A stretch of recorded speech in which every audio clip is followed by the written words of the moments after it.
Of course. Of course. Hello, everybody. We can't have a smooth stream even one time. There's always got to be something wrong. So, isn't that fun? I've got this up here to make sure. It's been a while since I've run a live stream, so I'm just making sure everything works. So you might hear some double talking in a second while I hear myself. It's me laughing. Well, the audio works. We know that at least. No muted microphone this time. Hey, what's up, It? How you doing, bud? Oh yeah, it looks like it's working. Okay, great.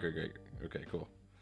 Right on. Okay, so yeah, it's been a hot minute since I've done a live stream, and I found myself with the time and the ability today. So I was like, well, I guess I'm doing a live stream. Right on. I was hoping to see you, and I'm hoping we get some more people to join us too tonight. I got a lot to talk about, a lot, and so I want to share some thoughts on a bunch of new magic. So if you guys don't know this, and this is a shameless plug, but it also helps me because you'll see why in a second. I become an illusionist ambassador, which means that you can get 10% off of anything you buy at Illusionist, by using my discount code. Use that, 10% off. I get a kickback too, which is really nice. And I can also use my own discount code, which means I can pick up Illusionist Magic stuff for a considerable discount. And so over the last couple of months since I've become an ambassador, I've shared my link and my code word and all that. And it's allowed me to amass enough money, actually a surprising amount of money. And thank you guys all very much for all of your purchases, because they do help me out a lot. I've amassed enough to be able to start reinvesting in some of my own magic. So I've been able to take that and I've been able to go purchase magic around some illusionist stuff, some other stuff. But I've been able to update a lot of the magic that I'm doing and bring out some new stuff. So I'm very excited about that. And that means I can also bring it to you for a review, which is something they don't often do. So thank you guys for your support in that arena. And I'm very excited to be able to share with you some of the new magic. In fact, some of the stuff I want to talk about tonight, if you guys will allow. And I also have an update on something cool I'm doing. I'm going to try to get live streamed as well. So I'm doing a lecture October 17th. Think so. Let me check my calendar to make sure so I'm not telling you guys the wrong date here. But I'm doing a lecture for the Dallas Magic Club in about a week's time. Let's see here. Yeah, October 17th. I don't know exactly the time. Somewhere between 7 and 8 o'clock Central Standard Time, which means that I'm going to try to live stream it. This is what I'm going to try to do. I'm going to try to stream it right here to the channel. That way you guys can sit in and do whatever. It's going to be kind of an honest talk about like my experience and my opinion as a professional magician, and how I think people can elevate their magic, how they can approach magic in a professional way, and lots of other cool stuff. So I hope you guys will join me for that. There might be some magic too, but mostly theory and business stuff. But I hope you guys will join me if I can get that live streamed. I have been doing fabulous. Thank you for asking. I'm very, very happy to see you. It's been a long time, and I hope that you're doing okay. I've been thinking about you and wondering what you've been up to since the last time we spoke to each other. And I'm sorry, I'm doing this weird thing where I'm looking down here because the chat's right here, right down over there, but my camera's right here. So I am trying to address you, but also see if you're saying anything, so that way I'm not missing it. I'm out of the whole practice of doing Zoom magic and doing this. So it has been a while. It's been a hot minute, and you could even say it's been a magic minute, except that would make it sound like it was a good thing, and it's been too long. It's been too long. I'm really glad to see you. Not sponsored by McDonald's. So some things I want to talk about tonight is I want to talk about Mnemonica. I want to talk about Peaksmith 3. I want to talk about Inject by Greg Rostami. I want to talk about its integration with Hydra. I want to talk about, yeah, that's probably enough. If we exhaust that, then there's more stuff I'd like to talk about too. But, so I have been playing around with Mnemonica Stack, and I've got it. I have Mnemonica Stack. I think I may have talked about this on a stream a little while ago about how I learned it, but it was really actually Rick Lax put out a video through Penguin. I think it's like 10 or 20 bucks or something like that, but goes through a system to memorize Mnemonica Stack, and boy howdy, it works. It's mildly offensive, but you won't forget any of the cards, that's for sure. So I've got Mnemonica Stack down, and that means I've got a whole world of really cool magic open to me that I'd never had before. If I can learn Mnemonica, I put it off for years. If I can learn Mnemonica, you can. So if it's something you've been meaning to do, the best option I found is Rick Lax's video on Penguin. I don't even know what it's called. I don't get, again, this is not a sponsored whatever. It's the only thing that's worked for me, so I would highly recommend it.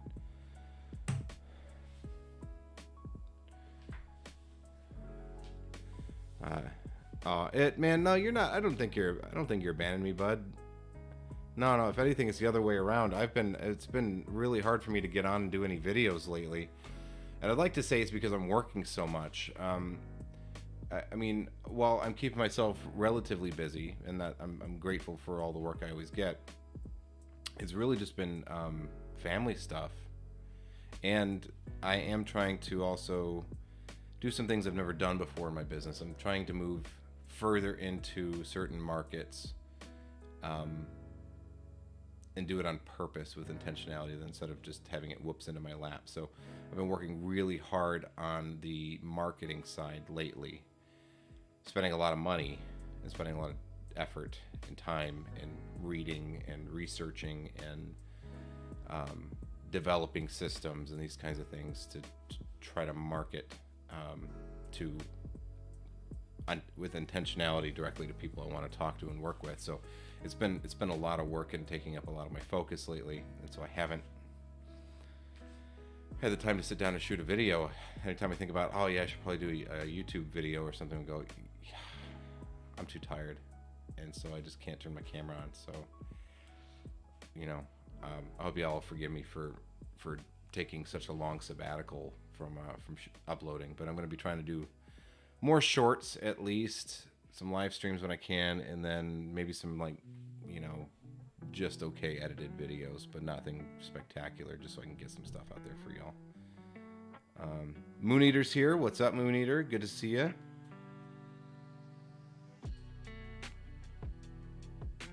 We had for 4 years. That's ridiculous. Has it been 4 years already? Since my son was 2?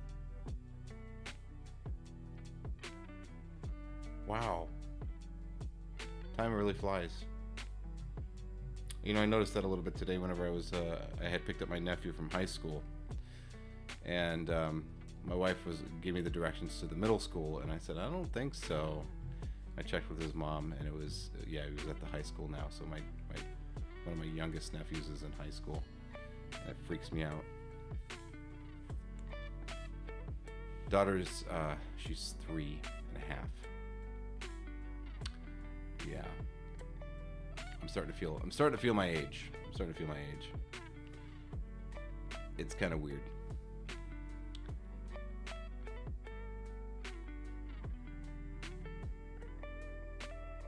Yeah. Yep. So yep. There you go. That makes enough sense.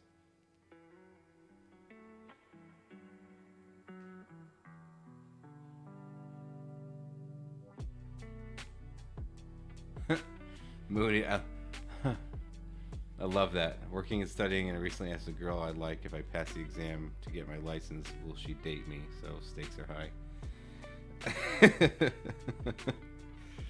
Maybe that sounds like it might be a cultural thing. Although, you know, um, I remember when I was a younger man thinking that I had to pass some kind of challenge or test, that I had to be able to do more push-ups than other guys, or I had to be able to, you know, jump off a play place and land in a cool way better than anybody else, or do flips or whatever. Like very Napoleon Dynamite, very much girls like guys with great skills, you know. And I thought that that was the secret to impressing girls and getting them to like you and everything. And I think it really took a long time for me to realize that I just had to be myself. And if it was a person that I wanted to attract, they would be attracted to who I am, not who I pretended to be on an elevated level. So I would recommend Moon Eater from an old guy, that you be yourself, and the people that show an interest in you for who you are the people that you want to be talking to. I think that you need to make them chase you a little bit. You are also of value. So, I don't know. Suddenly this is a dating advice channel. I have moved several times. This is the first time I think I've had my own office since you've been watching the channel. I've always been like in a bedroom, I think. So I think this is the first time I've had my own workspace, which is awesome. I'm not mad. Let's see if I can get... no, that's not going to work. Let's see. Oh. Is that going to work? No, that's not going to work. What's going on? Did it turn off?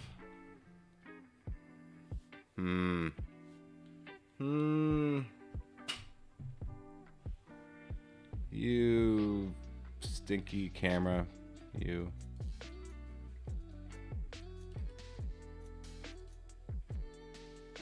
Alright, this is gonna look crazy for a second, and I apologize.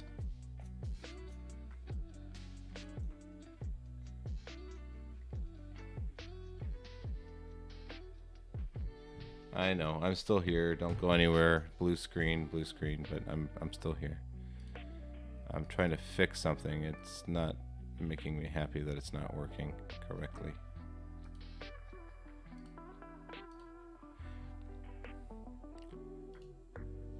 Man, I don't know. It should be working, but it ain't.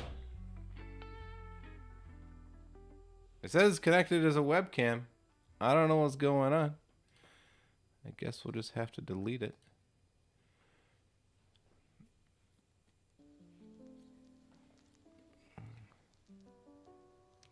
That's not the case here. I had no will to study, and she was worried about that, so it's two birds with one shot. All right, well, fair enough. If it motivates you, then who am I to say, right?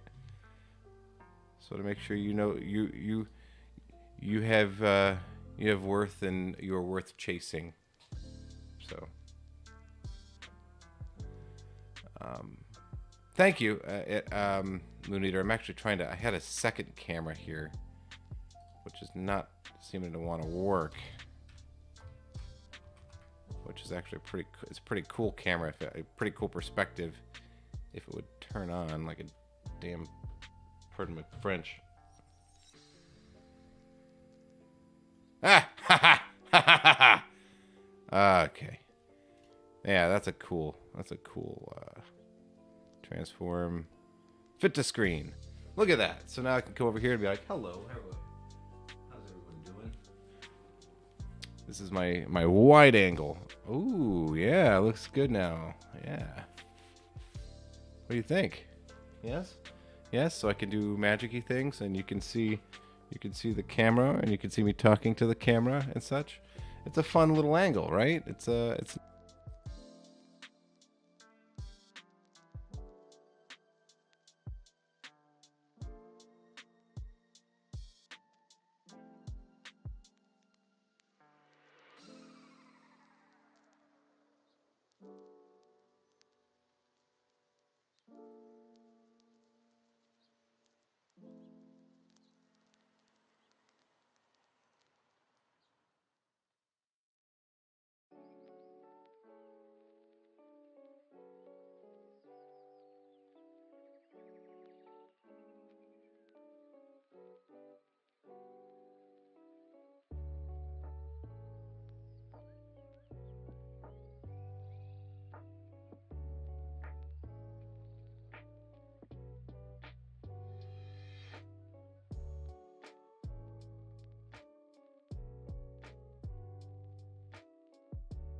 How about now? Is that better? Is that better? I think I accidentally hit the touch screen. I think that's working now. It looks like to me it's working now. I hit the touch screen on my Stream Deck whenever I was putting my camera away. So here's what I want to talk about first.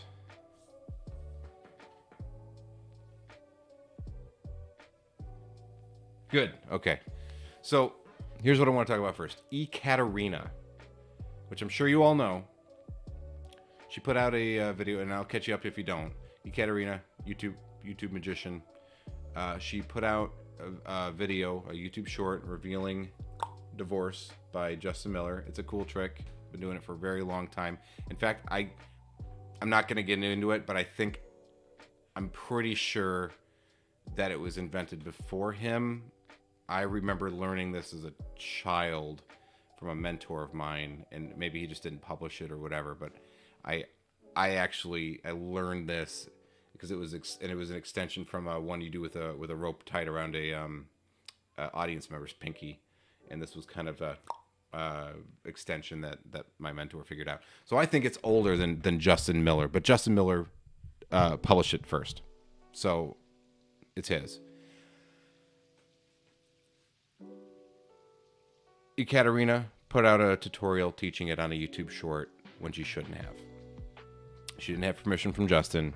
It's his marketed effect. Still being sold. He's still very much alive. Should ask for permission. What happened then was Illusionist went on a bounty hunt. Started going, hey, look, we're going to start paying people to take down magic exposure videos on YouTube.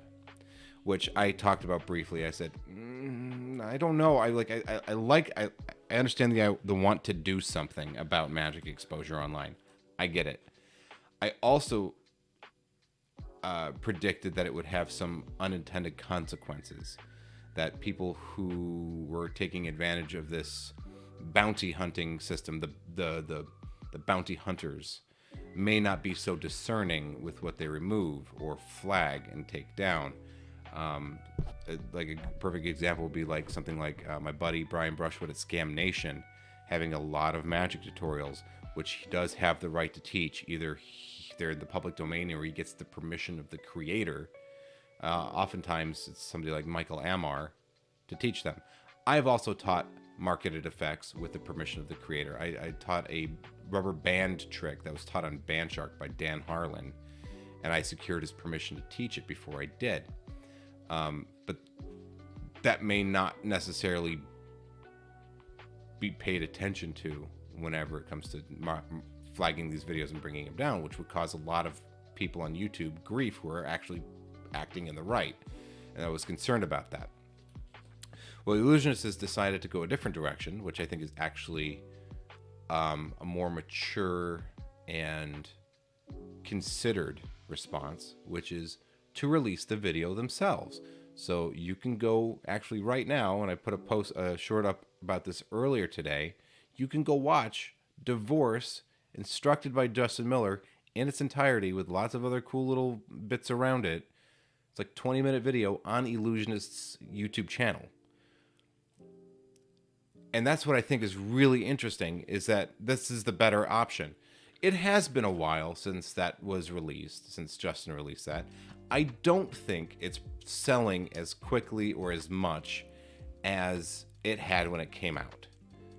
It just doesn't. Interest peters off over time. It's the same thing with like Dan Harlan and Bandshark. I asked him for permission. He said, Bandshark was put out like 20 or 30 years ago. I'm not making any money from it. It's not being sold anywhere anymore. Any sale of it is a third-party sale. Go ahead and teach it, right? I'd rather people learn it than it just peter off into nothing. So I said, okay, fine, great, thank you. So I'm positive that this is a similar situation. And the reason that Illusionist was upset was because she didn't have permission to teach it. Fair.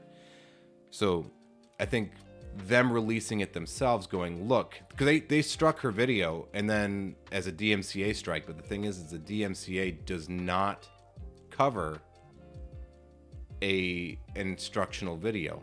If it was a complete copy of the video that Illusionist put out instead of her teaching the technique, then that would be a DMCA strike. It would be a valid DMCA strike. But she wasn't re-uploading the original Illusionist content. She synthesized it, performed it herself and extracted it herself, which can't be held down under YouTube's laws. So the video went back up and it was being taught again. And so Illusionist went, okay, well, at least this is what I think. My perspective is Illusionist went, okay, it's our video. It's already being released on YouTube everywhere. How about we put it up? Ours is the official copy. We'll get ad revenue from it, and we'll be able to promote our other products and Justin's other products and actually make some money with it again after it had kind of, been out for a while and maybe went through its first run. So that's what they did. They uploaded it and shared it today, and you can go watch it. You can go watch it for free. You can learn how to do divorce. It's one of my favorite ring tricks ever. You should go watch it. Especially since Illusionists themselves is going, here you go, guys. You wanted it? Here it is. So they put it out.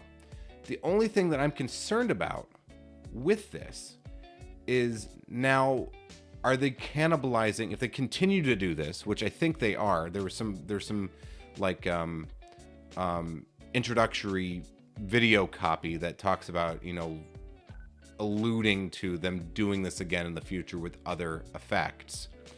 Are they then cannibalizing their Magic Stream business? And that I don't know if there's an answer to yet. I don't know if they've talked about this. I don't know if they've considered it. I'm sure they've considered it.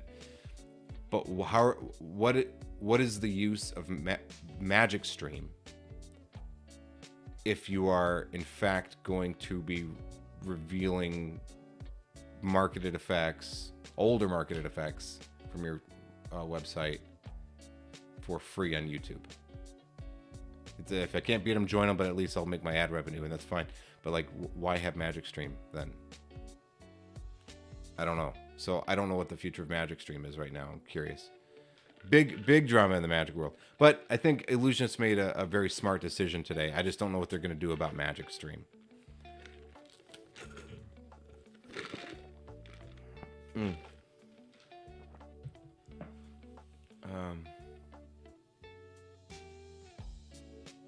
Are there patents on tricks? No, there's not. The thing about magicians don't generally seek out a patent for their magic tricks, at least in the US. I don't know how the laws work elsewhere in the world, but US magicians generally do not seek out a patent, because if you do, it then becomes publicly accessible information. Thank you. I'm still working on it. It's not there yet. Thank you. It's not where I want it yet, but stay tuned. I'm getting it there, my friend. Thank you. If you patent something, then the knowledge of it becomes publicly accessible, right? So you can go look up any patent, and they can know how it works exactly. So magicians tend to stay away from that whole thing, and we self-police. We say, look, you know what? This was published. This was to market first. We're going to recognize this person as the originator of the effect. If any other similar things come up, then it'll be up to the magicians to work out an agreement on how they're going to either share credit or how they're going to allow permission for portions of the other person's effect or similarities to be shared in their instructional video, etc., so on and so forth. But we're self-policed. So, oh yeah, unbiased magic reviews my foot. I'm sorry. I have to side hard with Lloyd on this one. If you guys don't know about that, that's wonderful too. I'll let you go dig into that. Big hands. Thank you. Yeah. That's the other thing. There's a war going on between Lloyd Barnes and Unbiased Magic Review, the YouTube channel. I don't know the reviewer over at Unbiased Magic Review, I know of him. Him and I have never interacted. I don't watch his videos. So I can't say much about his character, or who I think he is as a person. But watching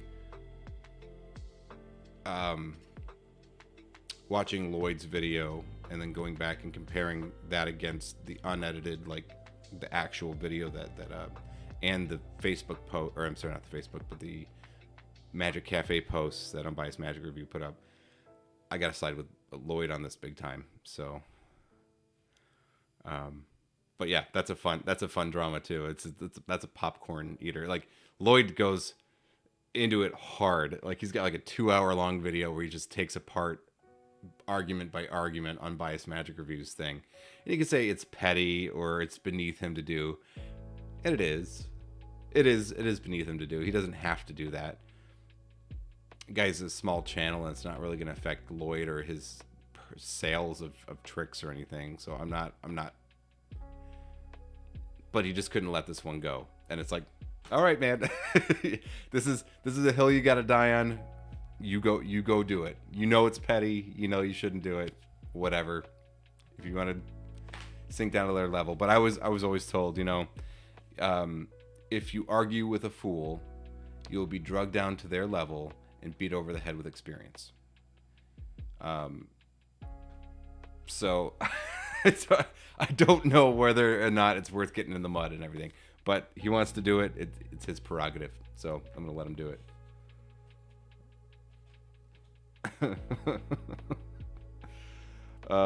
Yeah, but the whole Dex thing is pretty fun. If you don't know about Dex, it's pretty cool. It's an index system. I have a friend who owns it. He finds it. I don't have it. He found parts of it to be too bulky for his liking, but I think that he might be being a little bit persnickety. Sorry, I love you, buddy. You know who you are. But I think it's a very interesting index, and I think it's looks fairly decent. I almost picked it up. I just don't have much need of an index, at least not a card index, I'll say. So, but yeah, I mean, it's a fun thing to watch. It's a fun thing to watch. Lots of drama.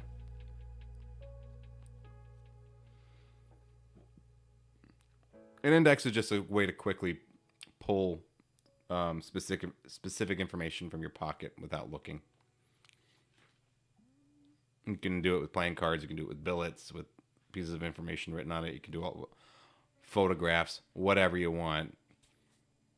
You can do an index. So legally there isn't much to do. No, Moon Eater. No, legally there is not much to do. Not really, right? It's just kind of an ethics thing.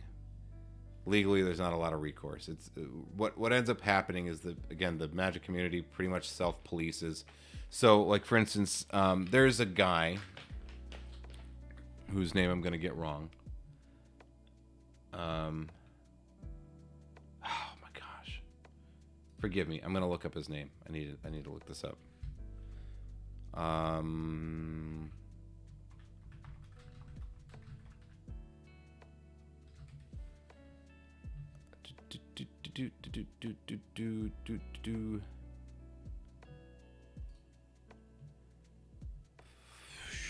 Oh man, I suck. Hold on a second. Losander. That's right, Losander. Losander put out he's famous for the floating table, right? You put the cloth on the table, and the table flies away, and you can look in the box. You say, no, that's not how it's beautiful, and I've seen it done, brought to a level of an art from my friend David Hyra. He does a beautiful animation of the table. It just that moves past the genre of Magic and into something truly artful and beautiful. And Losander is the originator of the floating table. He invented the floating table. There's been plenty of copycats, though. And so, like, anytime you see a version of a floating table that's not Losander's, magicians who know don't buy that version because it's a knockoff.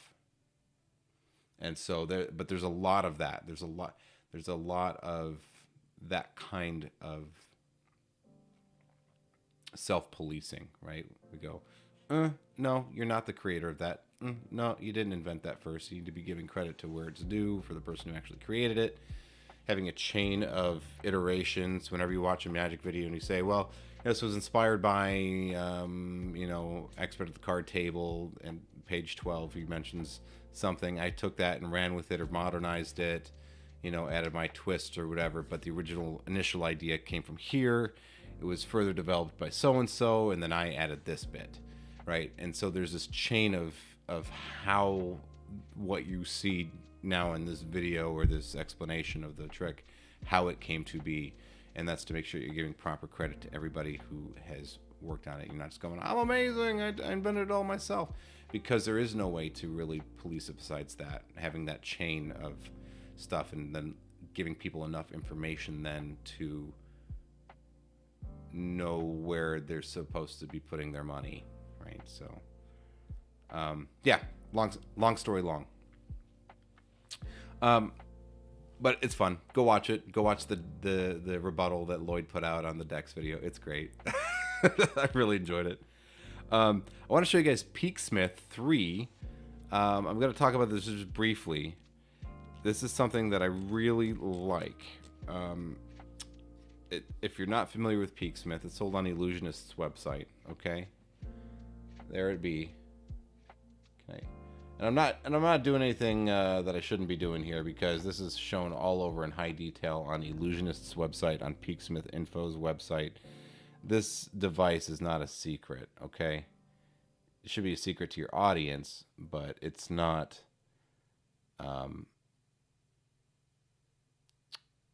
Mine's a little screwed up, as you can tell. Okay.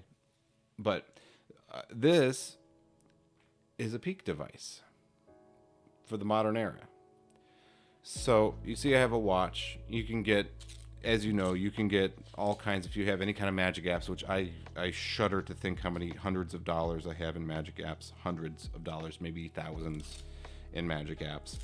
I have a lot. And the watch seems like, well, it's right there on your wrist. That's perfect. The problem that I found is that more often than not, people assumed that there was some kind of connection, that I somehow was getting information from my watch, which kind of defeats the whole point, So that's not awesome. And so I looked for a way to get the information besides. And of course, you can do, on a lot of these apps, you can just do a peek straight from your phone. But they just don't always feel natural, and they also feel like, well, maybe if you're kind of looking at your phone whenever the other person look at their phone, again, it doesn't look quite good or natural in some routines. So the cleanest, best way, in my opinion, is a Peaksmith. They just updated it recently with USB-C instead of micro USB, which is awesome. Let me see if I can get that. Can I get it to focus?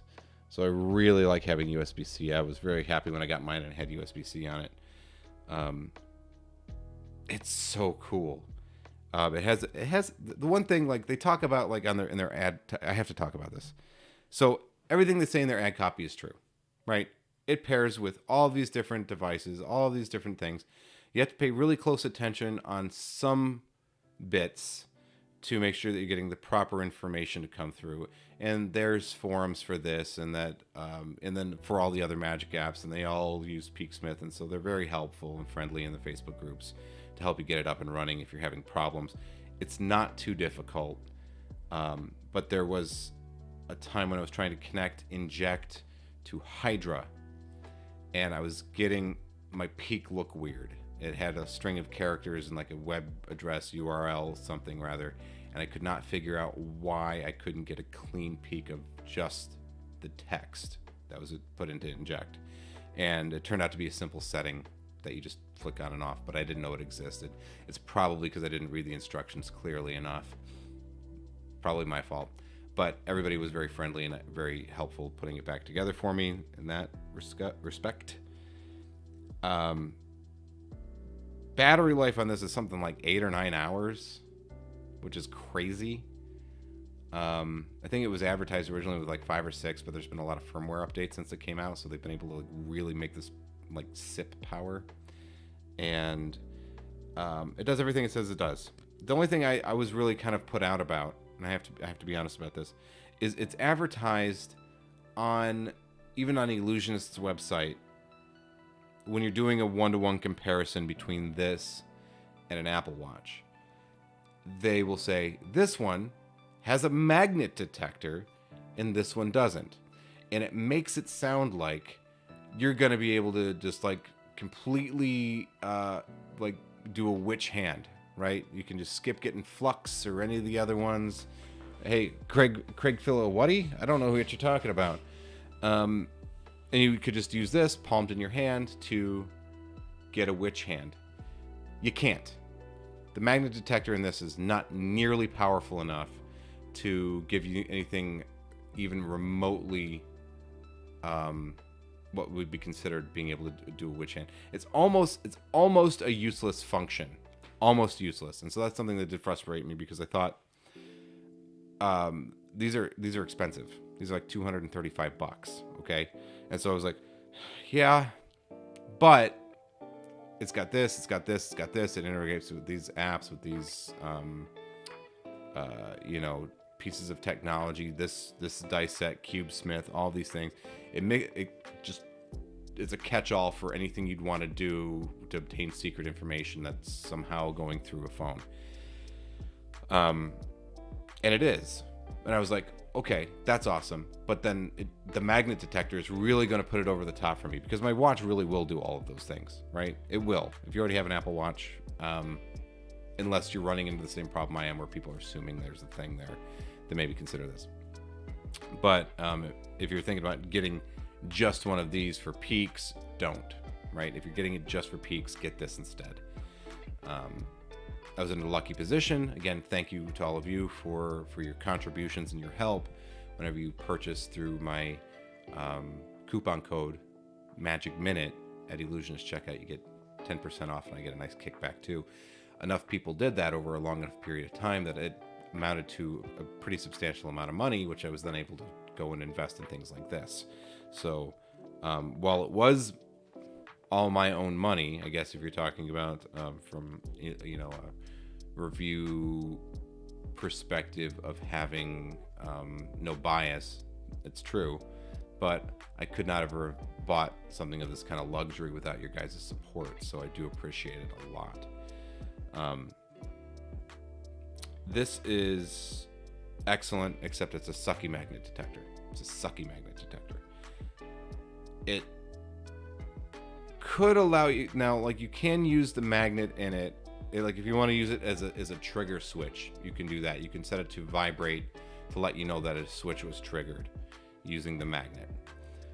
That can be helpful for certain things. You're trying to create a series of actions or shortcuts or whatever. You want certain things to work a certain way, or certain programs to start doing certain things whenever they detect a magnet, then there's some value to that, right? You might have like a PK ring, and this is in your pocket as a thumper, and you're just getting vibrations or whatever, and you just kind of bring it near, and then you can go, okay, well, now trigger this action. That's pretty helpful, right? That's pretty cool.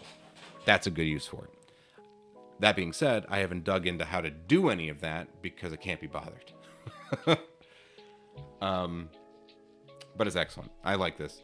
I'm talking about it this late in the video because I have a lot of a good number of my subscribers and people who watch this channel also see me perform in real life, and they're probably not going to go 40 minutes into the video to watch this. So that's why I'm talking about it now, so I can talk to you guys about it without revealing it to any people that I perform for regularly.